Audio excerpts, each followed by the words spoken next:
They say all politics is local, but sometimes local politics can feel like a game of hide and seek. And today, we're turning on the lights on the issues that matter most to those in aggregate, the most important segment of government. Good evening and welcome to Scorecard.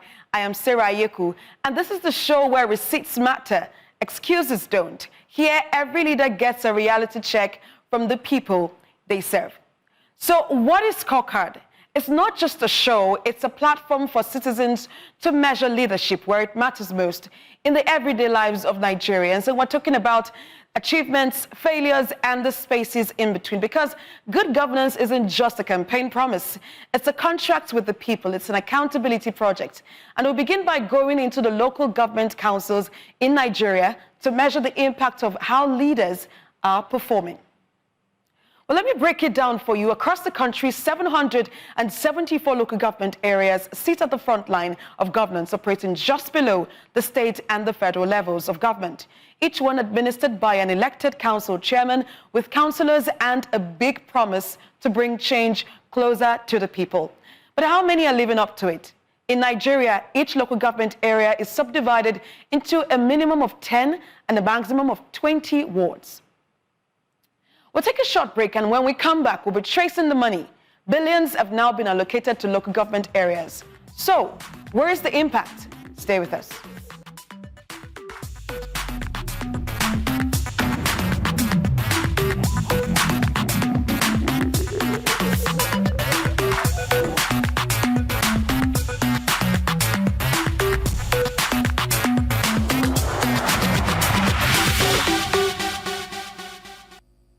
Welcome back. Money talks, and sometimes what he says isn't always pretty. Local governments draw their funding from Nigeria's federation account, their states, and their own local revenues.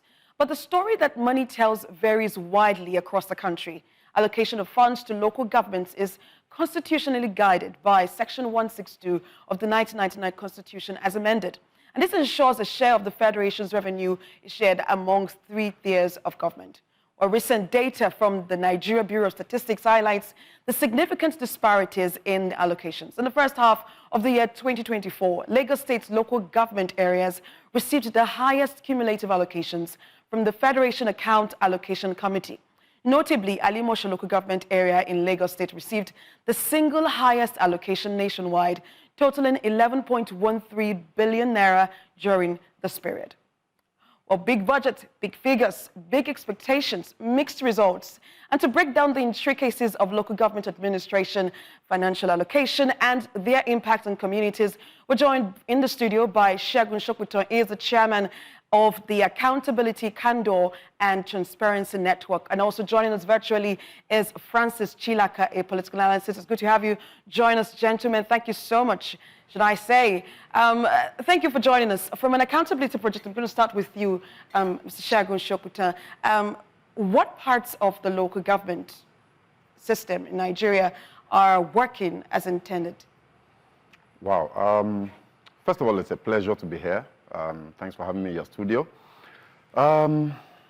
What part is working? That's an interesting question because I think the consensus amongst watchers of the governance space in Nigeria would be that very precious little is working, especially when you say working for the people. If you define what working means, one would presuppose that you are speaking about the delivery of governance and the fruits thereof to the people and to the citizens in those different localities. And you would argue that there's very little to see. I think Nigerians feel the impact of the state government more, and even the federal government much more than what you would expect that they will do from the local government councils. And that's an aberration. It's actually having a situation upside down, because really the impact should be felt the most at that local level, but it's not happening. So I can't really, with all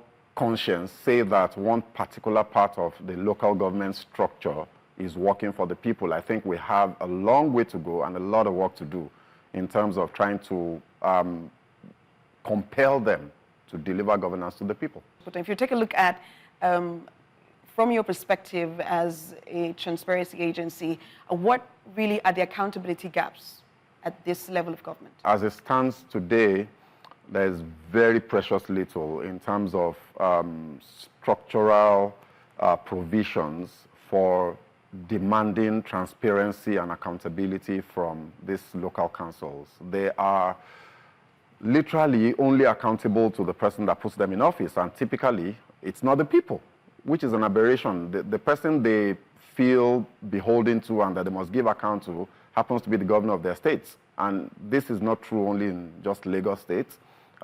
It's all over the country.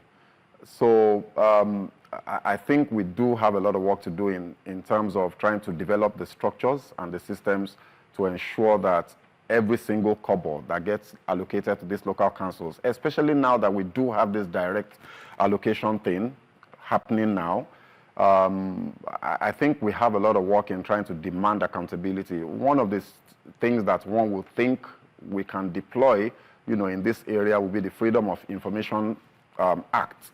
Yes, the FOI, Act. And unfortunately, we still haven't seen a lot of domestication, if any at all, across the country, and it makes it very difficult. So you ask questions, and we do ask questions as civil society from time to time, but nobody responds. And unless you maybe take on the further step of going to court to try and compel some sort of accountability, very precious little happens. Let's take a pause from you and just bring in the gentleman who's joined us virtually. It's good to have you join us, Mr. Francis Chilaka, a political analyst. But local governments receive the significant allocations. They receive significant allocations, yet citizens often say that they don't see the impact on the ground. Can you tell us really what's driving this disconnect between the budget figures we see and the service delivery? Well, let me take a cue from where Segun stopped. When people talk about local government functionality, I still ask them, do we really have local government chairmen? Do we have local government administration in this country? We do not. We have it on paper, but in reality, we do not. I'll give you a typical example. We just had, I think, last month or so, we had local government elections in Lagos State. And the next thing, the governor comes up and says, the local government chairman cannot make appointments. They can only appoint their chief of staff, and they can't make other appointments. So I'm asking, where is the autonomy? If, as a local government chairman, you cannot make appointments at will, you cannot appoint people you wish you want to appoint, or people that can actually work with you to deliver good governance to the people. So the state governor has to be the one to tell you who to appoint, when to appoint, and when not to appoint. So the truth about it is that we don't have a system that really allows for the autonomy of the local government. And the only way we can have autonomy of the local government and for them to be able to deliver is when the elections for local government chairmen are not monitored or handled by the state governors. Look at what happened in Rivers State. I mean, if you monitor the election, you'll be shocked at what played out. You saw Wike, who is the minister of FCT, after casting his vote, he started driving around the whole town, monitoring the election. Is that his responsibility? So you have a situation where, people are not elected by the people to be their local government chairman, but rather, these are people that have been foisted on them. And so how can you expect somebody who you did not vote to become accountable to you? So the reason why we're not having this development is because they're not even in control of their finances. By the time you carry out the proper investigation, you'll find out that these local government chairmen do not have control over the finances which has been allocated directly to them. So that is where the problem lies. But considering the diverse socioeconomic realities across, I know that you tried to do a case study on Lagos and River State, and it's very interesting, typical examples or case studies, as the case may be. Looking at the diverse socioeconomic realities across Nigeria's 774 local governments, if you take a look at the current allocation formula for funds, are there specific disparities or advantages you have noted? Mr. Francis. Well, I think for me, there's a lot of disparity in terms of states creation and in terms of local government and in terms of population. you know, because we do not know how many we are as people. We have not been able to carry out a proper census to determine how many we are. And then, you know, if you look at the whole Southeast, how many states? You have 5 states. So because they have 5 states, they cannot have the same number of local governments like other states. Now, Lagos State has about, is it 20 or 22 local government? Candour has about 40-something. So it's because of that disparity that led to the creation of the LGAs in Lagos, which has also not been formally recognized. So the point is, we need to, as a country, if we say we're going to go regional, we have 6 regions, each one must be the same in terms of state, in terms of local government, in terms of revenue allocation. And this can only be possible if we have a proper census of how many we are in this country. Mr. Sopitan, do you share the same views, or how do we get to this point where we have the 36 states, including the FCT, having equal number of local council areas? I think, you know, it's all politics. And to be honest, it's not just a Nigerian thing. You know, border issues, delineation, constituency demarcation and all of that. We see the drama that is going on in the United States now between the Democrats and the Republicans over similar issues. So it's the politicians trying to take advantage, especially of the electoral numbers, to keep themselves in office. Unfortunately, that has created a situation where the governance issues are entrapped within all of that politicking. And we have to find a way to divorce the two. One of the things that I think, when you talk about the disparity with regards to allocation, I think one of the problems that we have, and you know, I'm sure my friend Prince Chilaka would agree, is that besides the disparities in the numbers of the local governments and wards and all of that across the country, and how disproportionate it appears to be with regards to population, landmass, you know, and all of that, I think we've got the order wrong. You know, we're looking at, we've turned the funnel upside down, and we're trying to pour water into the funnel from the exit. You know, so we've got to change that. We've got to turn it the right side up and begin to talk about revenue generation from the local government, and then funnel that all the way up to the federal level, such that instead of saying we're doing revenue sharing and allocation, we're doing revenue growth, development, and contribution. And, you know, so I'm basically talking about the issue, you know, some people call it restructuring, whatever you want to call it. Look, the resources that every country has either lies in the soil or in the heads of the people. Whether it's in the soil or in the heads of the people, those resources reside in the localities across those nations and those territories. So who best to harness those things other than the local governments? Imagine if you had 774 local governments, and the local government chairmen in those 774 local councils have the likes of Professor Kingsley Moghalu and Obieze Kwesili. And I can keep reeling this, reeling these names out. Omoyele Sowore, maybe an Adewale Adebayo, who ran for presidency on the SDP platform in 2023. Imagine in a local council area. Imagine if these guys were chairmen of local government councils. Just picture that for a moment and think about the beauty that we can create, harnessing the intellectual capacity, the networking, you know, the resources, the exposure that these guys have at that local level in unlocking, wealth there. Most of them are gunning for the top states, which is at the federal level. But because I'd like to take a pause here so that we could go and listen to what people have to say. But we'll take a short break now. When we return, News Central takes you to the streets of Abia State, where residents share their thoughts and expectations on the kind of leadership they want in the local government. And what are they saying? What are they actually getting? Stay with us.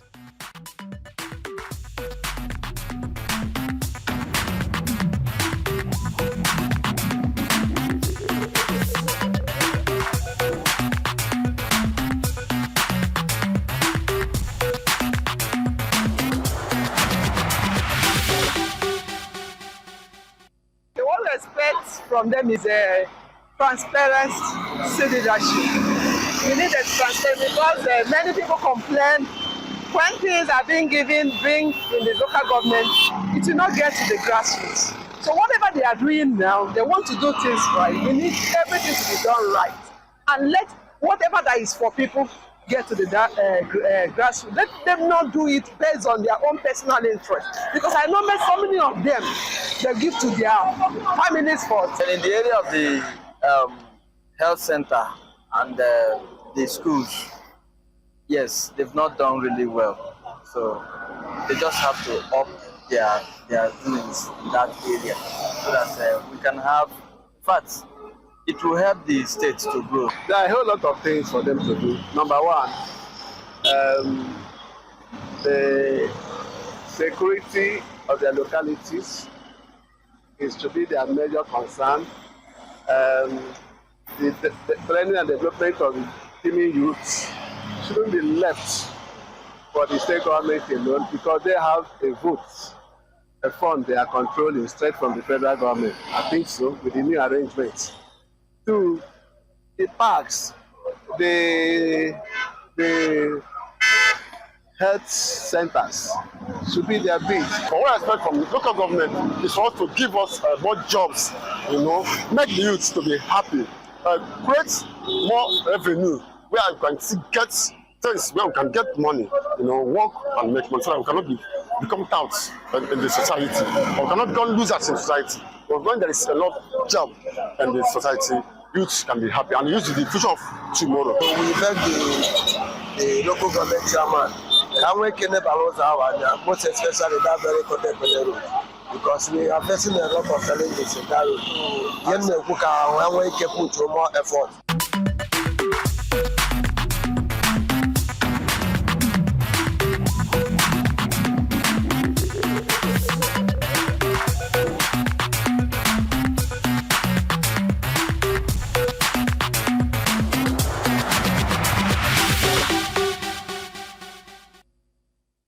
Well, thanks for staying with us. We still have our guest in the studio, Mr. Segun Sopitan. He is the chairman of the Accountability, Candour and Transparency Network. And we also have Mr. Francis Chilaka, a political analyst. Thank you, gentlemen, for staying through with us. But I think the first question I want to ask both of you is, we just heard residents from Abia State speak to what they want from the local government chairman. But really, I'm going to start with you, Mr. Francis Chilaka. How can citizens truly hold their local governments to account? Yeah, that's a very, very, very funny question and interesting one. You can't hold somebody you did not employ accountable for anything. But I say with a lot of emphasis, most of the people you have as local government chairmen, were they voted by the people? It will start from there. And so when you don't vote somebody into power, how do you hold the person accountable? When you have an electioneering system that allows people to buy votes, that allows people to, impose candidates by the governor on the party or on the state, you can't hold them accountable. Yes, I mean the desire of every Nigerian, not only the citizens of Abia State, is that the dividends of democracy at the local level should be felt in terms of creating access roads, in terms of primary schools, secondary schools, in terms of health communities and all of that. Yes, these are the core responsibilities of the local government. But you find a situation where the state government seem not to know where to draw the line. The state government feels that, we must do everything. So they're always fighting and trying every means possible to hold on to or to collect the funds of the local government. It will take time for people to hold local government chairmen accountable because because of the fact that most of them are not the choice of the people or the choice of the governors. Very interesting point. Mr. Sopitan, I just want to get to you. We just read, from some of the statistics or data we've gotten, between January and June, the year 2024, Alimosho alone got about 11.13 billion naira. We saw, statistics from, and also data from StatisSense saying that Alimosho this year has about 15 billion naira. Alimosho alone, one local government in Lagos State has that kind of amount. How do you think we can really question this amount? What kind of transparency parameters can we put in place as the citizens to hold them to account? Well, I mean, there are some programs and what were projects that have been put into place by some civil society organizations that I'm aware of. And, I think that citizens can try, for whatever it's worth, because I do agree with what Prince said. How do you hold accountable somebody who doesn't feel he needs to give account to you? But that being said, there are structures that try to track the dispensation of funds across projects, and I think we can plug into those projects. Just go online, Google it, get the budget of your state, find out if your local government has a budget. That's the first thing. That's the thing to determine. I mean, a lot of people don't even know where the local government council headquarters is or who the chairman is. We need to show a bit more interest, because one of the reasons I think that politicians do get away with the impunity that goes on at that level is that they know that people are not interested. And I don't blame the people, because you can't be interested in something that is not impacting your life. But that being said, I think we do need to be more intentional and deliberate, knowing that if we do pay some more attention, that might put the local government chairman on the one hand and the governors on their toes to try to do better with being more transparent and accountable for the disposal of the funds that made available to them. So just go online, find out. I don't want to mention names, but there are projects where you can track capital projects and spending budgetary allocation to the local governments, and check, go and look at it. What schools do you have in your area? What hospitals do you have? You heard the Abia people talking about some roads, some hospitals, some school. What does it look like in your local government? Go to those schools, go to those hospitals, take pictures, and then find the office of your local government chairman and have conversations. One of the things that we don't know is that we do have a lot of power. If you go there, they can't turn you back. Actually, I've tried it before. Go there, knock on the door, or ask whoever the secretary is, I want to see the local government chairman. They can't turn you back. Some might argue that maybe it's because of my position and all that, but I don't think it's true. Any citizen can go, engage your local government authorities, and try to ask questions. And I think it would be a good place to start. I think we have to wrap up the show now. Before, Mr. Francis Chilaka, I just want to get your final thoughts in 30 seconds. What would be the instruction you'll be giving to citizens as we embark on this journey to, of course, measuring the impact of local government chairman in 30 seconds? I'll tell the same line with Segun Sopitan. People need to get more involved. People need to become aware. Ask questions. We need to hold them accountable. I mean, for instance, you mentioned the figure that Alimosho local government has gotten. What are the developmental projects on ground? What is there to show for it? So these are people need to follow up. And that's why I'm happy with this kind of program. Let people know how much the local government chairmen are getting, and then the people should be able to use this program as a basis to follow up on the local government chairman. Mr. Sopitan, your final thoughts on this? Yeah, I think I would like to, in addition to that, I think we have to have very candid conversations about the structure of local governance in itself and how we recruit people into, into these offices. We need to find a way to turn it the right side up and ensure that the local government is actually contributing to the national cake rather than taking and taking and taking. And that would be a good place to start. All right, I want to say thank you so much for talking to us, Mr. Chilaka, political analyst. Thank you so much for joining us on the program. Mr. Segun Sopitan, thank you so much. I appreciate your time, gentlemen. It's a pleasure. Thank you. All right, local governments have an important role as enshrined in the Nigerian constitution. But tonight's conversation reminds us that what's on paper doesn't always match what's on the ground. And with Nigerians demanding more from their leaders and paying closer attention, there is a real chance for local governments to improve, rebuild trust, and deliver real progress at the grassroots, where it matters most. Something about it.